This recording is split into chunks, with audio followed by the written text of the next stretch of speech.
They say that the journey to God is not one of climbing mountains or crossing oceans. It is the journey inward, the most sacred and terrifying path of all. Baba Yahya Khan once wrote that no man can meet the divine until he has dared to meet himself. And this is the story of such a man. He lived in a small town, surrounded by people but completely alone. On the surface, he was like anyone else. He had a job, a family, neighbors he nodded to on the street. But deep inside, he carried a question that refused to die. Who am I? And where is God in all this? He prayed. He fasted. He read every book he could find. Religions, philosophies, sciences, and myths. He sat with scholars and mystics, begged Sufis for guidance, and wept in empty mosques long after the prayers were done. But still, the emptiness grew. One night, unable to sleep, he left his home quietly and walked out into the desert beyond the town. There were no stars that night, only clouds and silence. With each step, the noise of the world faded, and something else began to stir inside him, a feeling he could not name. It was not peace. It was not fear. It was a nearing. After what felt like hours, he came to a rocky plateau and sat down. No thoughts, no prayers, just breathing, just being. And it was there, in that stillness, that something broke open. A memory surfaced. A childhood moment he had forgotten. He had been 4 years old, hiding under a table while his parents argued. He remembered the feeling of disappearing, of becoming invisible. That was the first time he had abandoned himself. Tears came without warning. Not from sadness, but from recognition.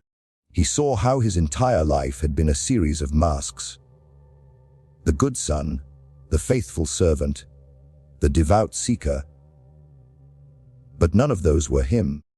They were performances, each layered over the truth of who he really was. Then he heard a voice. It was not from outside, but within.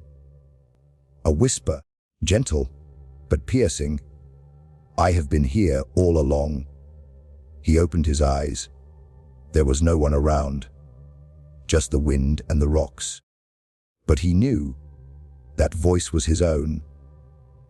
Not the voice he used in conversation, not the voice shaped by ego and expectation. This was the voice beneath all others.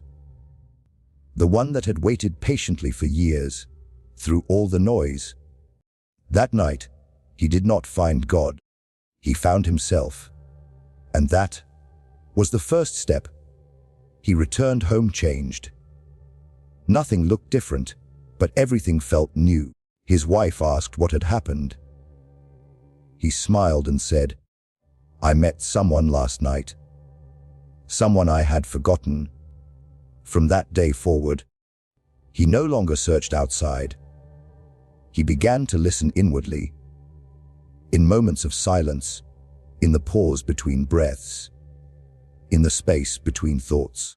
And the more he listened, the clearer it became. God was not hiding. God was simply waiting. Not in the sky, not in the scripture, but behind the veil of his own self.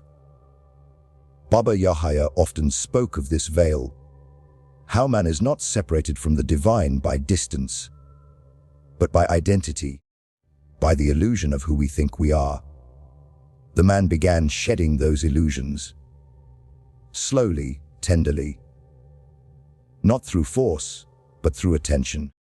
He would sit in the garden and observe the wind, and he would see his thoughts move the same way.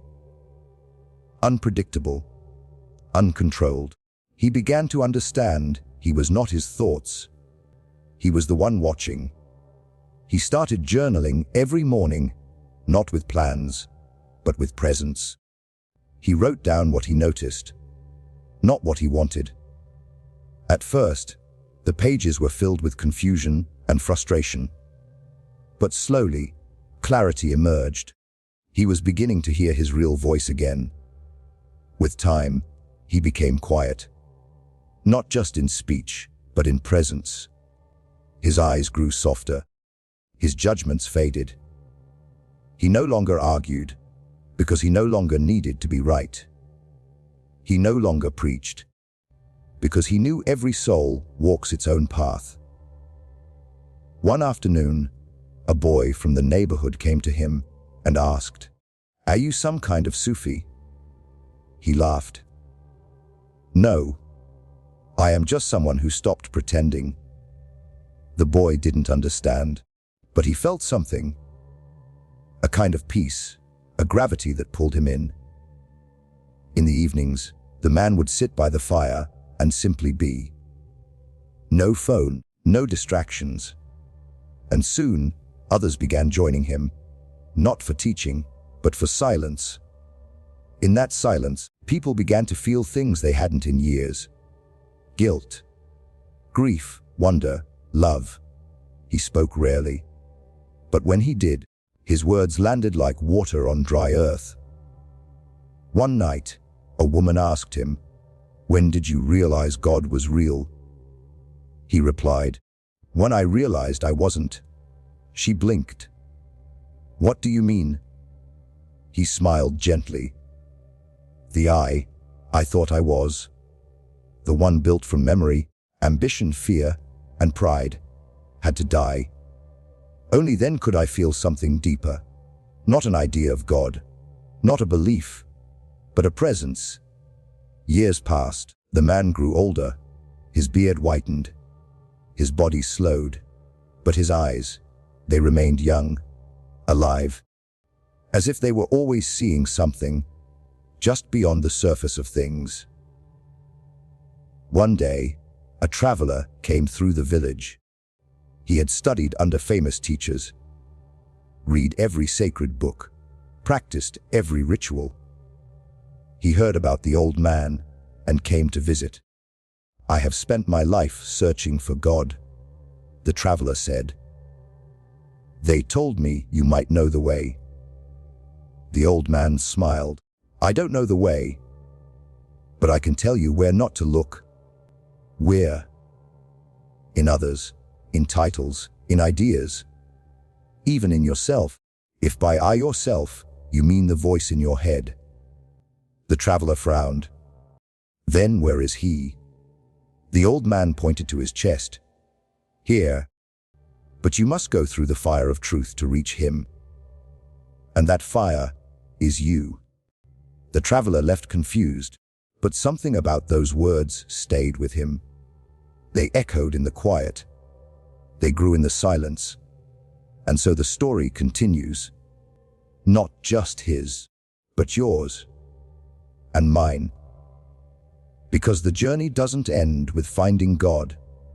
It begins with finally meeting yourself. And when you truly meet yourself, not the image, not the ego, but the soul beneath, you will see that the beloved was never far. He was always right here, gently waiting behind the veil of your own eyes. So be still. Be honest. Be brave enough to listen. Because behind the questions, behind the suffering, behind even the desire for God, lies the one thing that will change everything. You